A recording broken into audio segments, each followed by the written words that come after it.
Syahrul Quran, Syahrul Maghfirah, Syahrul Du'a wal Ijabah. Asyhadu an la ilaha illallah wahdahu la syarika lah. Asyhadu anna sayyidana Muhammadan abduhu wa rasuluhu la nabiyya ba'da. Allahumma salli wa sallim ala sayyidina Muhammadin bin Abdillah wa ala alihi wa sahbihi wa man tabi'ahum bi ihsanin ila yaumil qiyamah. Amma ba'du, faqad qala Allahu ta'ala fil Qur'anil Karim, a'udzu billahi minasy syaithanir rajim. Innal ladzina qalu rabbuna Allah summa istaqamu tatanazzalu 'alaihimul malaikah alla takhafu wa la tahzanu wa abshiru bil jannah allati kuntum tu'adun. Qala Nabi sallallahu alaihi wasallam, man shoma ramadhana imanan wa ihtisaban ghufira lahu ma taqaddama min dhanbi. Shadaqallahu azim wa shadaqa rasuluhun nabiyul habibul karim. Ketua DKM Masjid Al-Fadru yang terhormat Bapak Insinyur Haris Purwanto, kita doakan semoga Allah Subhanahu wa taala memberikan kemuliaan dalam hidupnya. Allah memberikan kemudahan urusan dunia akhirat. Juga sahabat saya Bapak Ustadz Mansur yang barusan saya menjadi imam, juga Pak Ustadz Somo, semoga senantiasa istiqomah memakmurkan Masjid Al-Badru ini.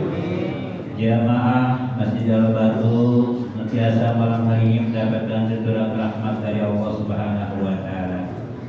Mari kita bersama-sama untuk bersyukur kepada Allah Subhanahu wa taala seraya kita membaca hamdalah bersama. Alhamdulillahirabbil alamin. Dan mari kita bersama-sama untuk bersalawat kepada Nabi Rasulullah sallallahu alaihi wasallam seraya kita membaca Allahumma shalli ala sayyidina Muhammadin wa ala ali sayyidina Muhammad. Jamaah salat tarawih Masjid Al-Badru yang dirahmati Allah Subhanahu wa taala. Masya Allah, di malam hari ini saya sangat bergembira dan senang bisa bersilaturahim dengan jamaah. Masya Allah ya, Masya Allah ini jamaah Masjid Al-Badru. Saya doakan semoga hari ini kita kumpul di sini, malaikat para menyaksikan kita di sini, dan nanti sama-sama dikumpulkan di surganya Allah Subhanahu wa taala. Jamaah yang berbahagia, hari ini saya diizinkan dikasih kesempatan dalam rangka kultum kuliah 7 menit dengan tema janji Allah kepada orang yang istiqomah. Janji Allah bagi orang yang istiqomah. Memang tidak sedikit kalau kita uraikan seperti apa sih istiqomah itu. Tapi ketika Allah Subhanahu wa taala berfirman di dalam surat Fussilat, a'udzu billahi minasyaitonir rajim, innal ladzina qalu rabbuna Allah tsumma istaqamu tatanazzalu 'alaihimul malaikah alla takhafu wa la tahzanu wa abshiru bil jannah allati kuntum tu'adun. Innal ladzina qalu rabbuna Allah, sesungguhnya orang-orang yang qalu berkata rabbuna Allah, mengaku bahwa Rabb Tuhan kami, lalu menjalankan perintah-perintah Allah, komitmen ibadah kepada Allah, lalu kata Allah sumastaqamu, kemudian istiqamah menjalankan salat tarawih di Masjid Al-Badru, istiqamah tadarus, istiqamah bersedekah, istiqamah beribadah kepada Allah Subhanahu wa taala. Tatanazzalu 'alaihimul malaikah, Allah turunkan malaikat untuk apa? Untuk menyeleksi sejauh mana yuslih lakum a'malakum, untuk menyeleksi amal-amal perbuatan kita, wa yaghfir lakum dzunubakum, untuk mengampuni dosa-dosa kita. Maka kata Allah, ala takhafu, kalau kita duduk di masjid, wala tahzanu, kalau kita duduk di masjid, janganlah kau takut, janganlah kau bersedih ketika kita istiqamah duduk di masjid ini. Karena apa? Allah memberikan kabar gembira, wa absyiru bil jannah, yaitu kabar gembiranya surganya Allah Subhanahu wa taala. Allati kuntum tu'adun, itulah janji-janji Allah buat orang yang istiqomah. Kira-kira kita keinginannya istiqomah mendapatkan surga apa tidak istiqomah? Kalau kita semuanya tentu semua manusia pengen istiqomah dan yang dijanjikan oleh Allah Subhanahu wa taala yaitu surganya Allah Subhanahu wa taala. Tapi tidak mudah, tidak hanya bisa nabrak kita mendapatkan surga. Paling tidak kita harus melaksanakan 3 langkah seperti apa yang diterangkan oleh para jumhur ulama. Yang pertama kata para ulama, istiqomah fi tauhidillah, istiqomah dalam mentauhidkan kepada Allah Subhanahu wa taala. Selain kita komitmen meyakini apapun sandaran kita hanya kepada Allah Subhanahu wa taala, kondisi saat ini kita melaksanakan puasa di musim pandemi, kita melaksanakan puasa di musim Covid-19 ini. Bahkan seumur saya hampir 20 tahun usia saya belum pernah mengalami puasa di musim pandemi. Tapi tahun ini hampir 20 tahun saya di Jakarta maksudnya mengalami musim Ramadan di musim pandemi. Artinya apa? Bagaimana kita menyiasati tentang ujian dari Allah Subhanahu wa taala? Kita harus meyakini kepada Allah Subhanahu wa taala ketika memberikan ujian daripada Covid atau virus corona ini, apakah itu ujian, apakah itu cobaan, dan apakah itu musibah. Kalau Allah memberikan ujian kepada kita, tentu Allah punya tujuan yang baik, yaitu mungkin memberikan nilai yang tinggi, ingin menempatkan tinggi maqamah mahmud di tempat yang paling tinggi. Kenapa demikian? Seperti halnya ketika kita sekolah dulu, ya, kita sekolah diuji itu karena punya tujuan untuk dinaikin kelas. Begitu juga Allah menguji kepada hambanya punya tujuan memberikan nilai yang terbaik dan ingin mengangkat derajatnya kepada yang lebih tinggi. Beda dengan cobaan. Kalau cobaan Allah menguji kepada hambanya, sejauh mana Allah memberikan kesabaran, keikhlasan, ketabahan. Barometer adalah keimanan. Yang diuji sama Allah adalah keimanan, sabar atau tidak, istiqomah atau tidak, apakah masih penuh sampai akhir Ramadan. Itulah cobaan dari Allah. Sejauh mana ketika musim pandemi ini, apakah jamaah al-badr ini sampai istiqamah sampai akhir Ramadan ini? Insya Allah. Beda dengan musibah. Kalau musibah itu ada sebab dan akibat perbuatan tangan-tangan manusia. Hadirnya menerima Allah Subhanahu wa taala.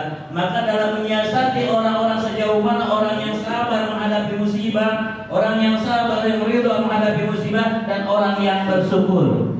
Dalam rangka ujian atau cobaan, para ulama membagi 3 golongan atau 3 kelompok.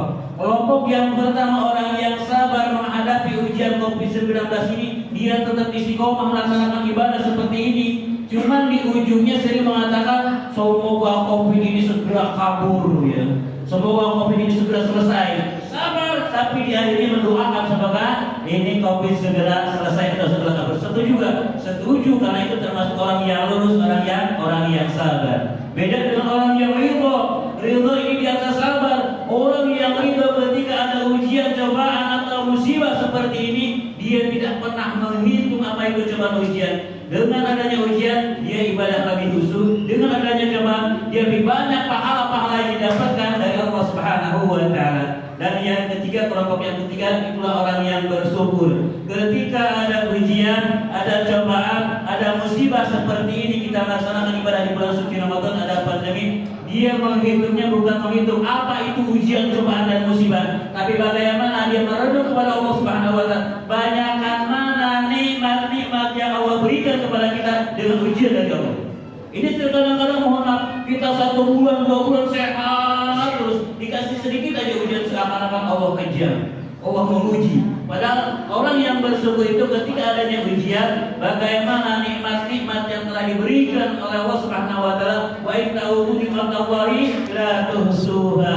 Berapa tahun Allah berikan nikmat kesehatan kepada kita, tapi terkadang-kadang kita dikasih ujian sedikit seakan-akan Allah menguji dan memberikan cobaan kepada kita. Itulah yang pertama, hadirnya dirahmati Allah Subhanahu wa taala. Lalu langkah yang kedua, kalau kita ingin menjadi orang yang istiqomah yang dijanjikan oleh Allah Subhanahu wa taala, itu surganya Allah Subhanahu wa taala, yaitu istiqomah fi ibadatillah, istiqomah dalam beribadah kepada Allah Subhanahu wa taala. Sebagaimana konsep Al-Qur'an, wa ma khalaqul jinna wal insa illa liya'budun. Kita ini semuanya pada hakikat sudah tahu dilahirkan ke dunia ini untuk apa? Untuk berbuat baik dan untuk beribadah. Namun terkadang-kadang mohon maaf diri yang dirahmati Allah Subhanahu wa taala. Maka yuk kalau kita ini istiqomah, apapun aktivitas kita, apapun kegiatan kita, apapun ibadah kita disadarkan kepada Allah Subhanahu wa taala. Kenapa demikian? Karena kalau kita membersihkan ini masjid, merapikan ini masjid, mengajak ini masjid mau Ramadan agar harapan jamaahnya lebih banyak, nanti akan kecewa ketika jamaahnya sedikit. Tapi kalau kita disadarkan kepada Allah Subhanahu wa taala, apapun kegiatannya sedikit, hanya Allah yang tahu insya Allah. Dan yang ketiga, buah daripada istiqomah fi tauhidillah, tauhid kepada Allah Subhanahu wa taala. Buah daripada fi ibadatillah, beribadah kepada Allah Subhanahu wa taala. Lahirlah jamaah Al-Badri ini, orang-orang yang berakhlakul karimah.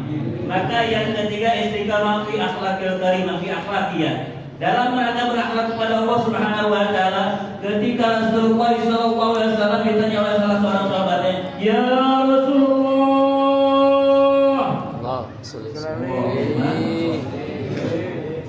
ya Rasulullah, an aktsari ma yudkhilun nasal jannah." Siapakah ya Allah orang yang masuk ke surganya Allah Subhanahu wa taala dijanjikan oleh Allah tadi? Jamaah Masjid Al-Badr. Alhamdulillah.